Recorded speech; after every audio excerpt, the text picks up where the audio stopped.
Masolo ya mboka, masolo ya mboka.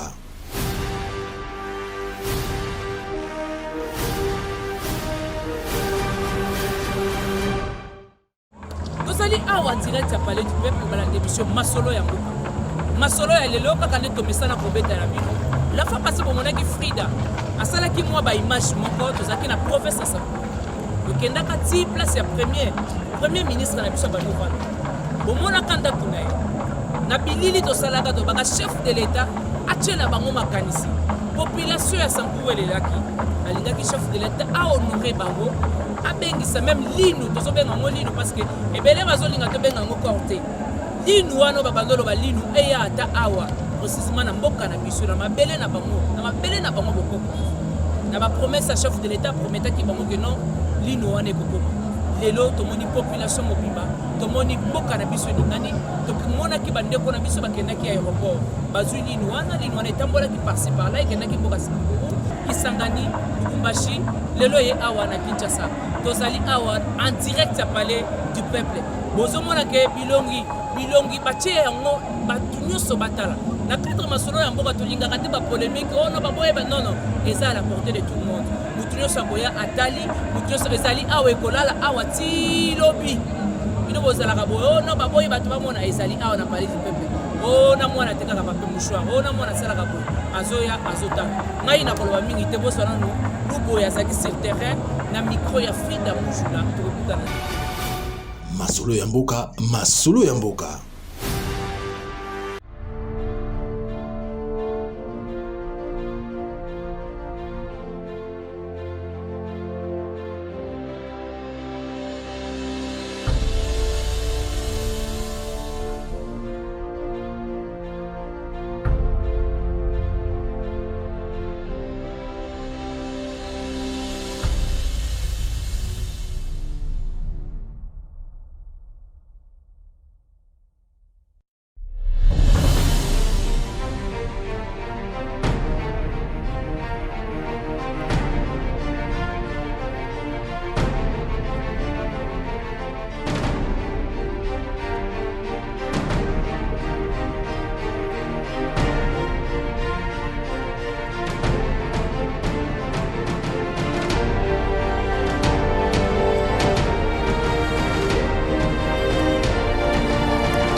de ces reliques est une preuve éloquente que la lutte pour laquelle il s'est limité quelque part va continuer avec cette nouvelle génération. Parce que lorsque ces reliques étaient réclamées pendant autant de décennies, son esprit était en train d'errer, raison pour laquelle nous n'avons pas eu de série dans notre pays. Mais nous osons croire que ces objectifs, les objectifs de Patrice Emery Lumumba, seront concrétisés dans cette nation qui est la nôtre, en cette terre, et que je parlais des coffres forts naturels que Dieu nous a légués, le Congo. Nous sommes en train de nous rappeler la lutte de Lumumba.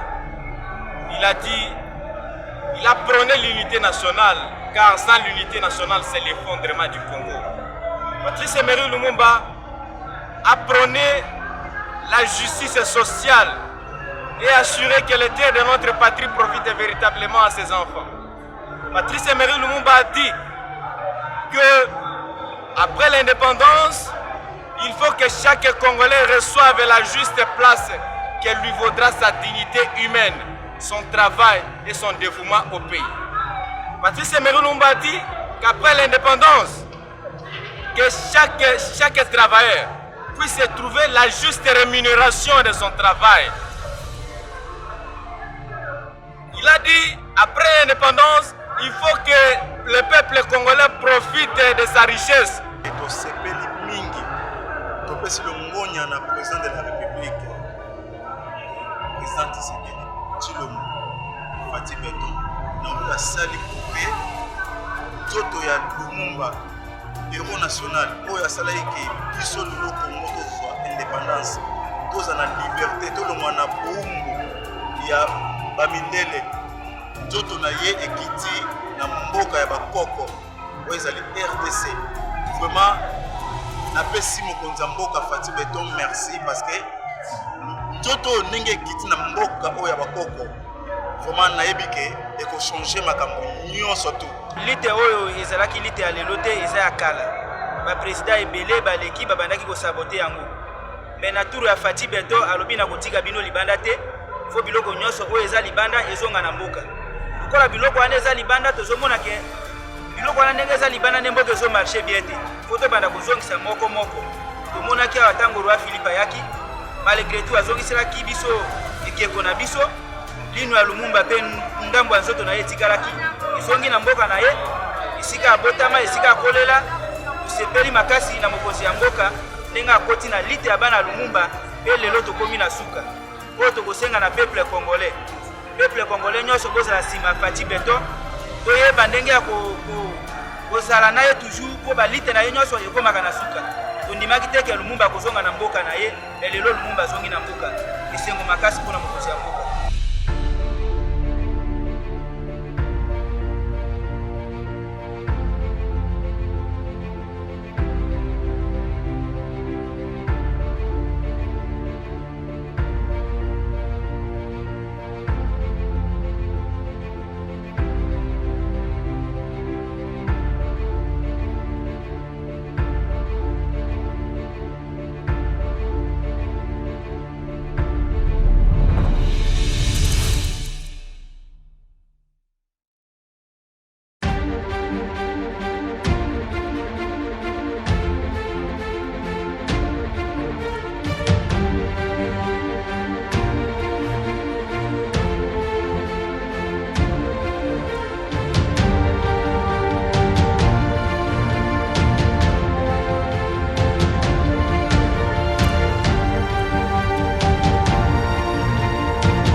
awa toye ko rendre hommage et pas Patrice Emery Lumumba, héros national.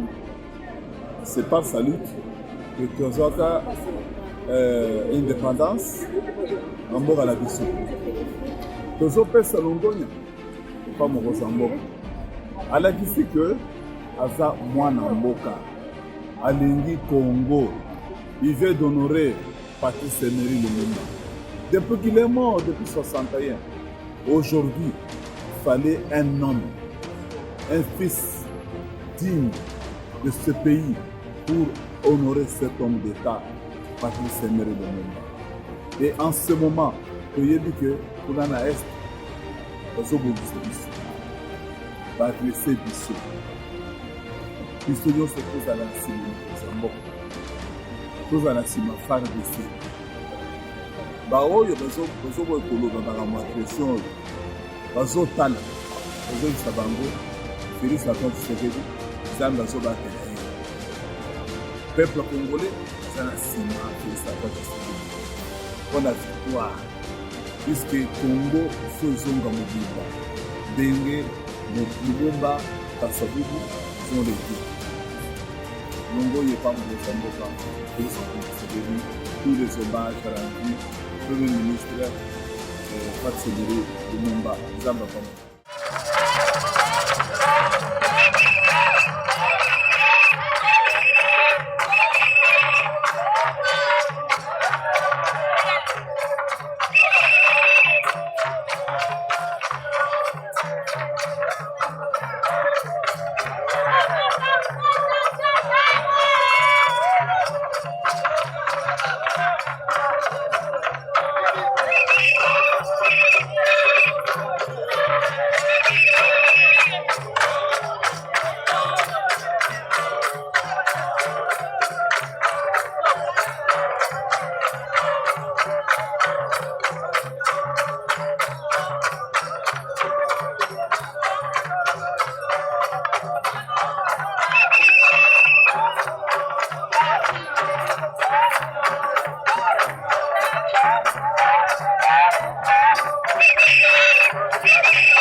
Masolo ya mboka, masolo ya mboka. Masolo na biso ya lelo tosukisi yango awa balandi biso masolo ya mboka nde na yebisaki bino tozalaka toujours sur terrain ezali mosala bino kopesa ngai tokitaka na Sankuru tosalaka reportage bomonaka na babilili lelo reportage na biso ekokisami ngai na koloba lisusu mingi te mpona masolo na biso ya lelo tosukisi yango awa.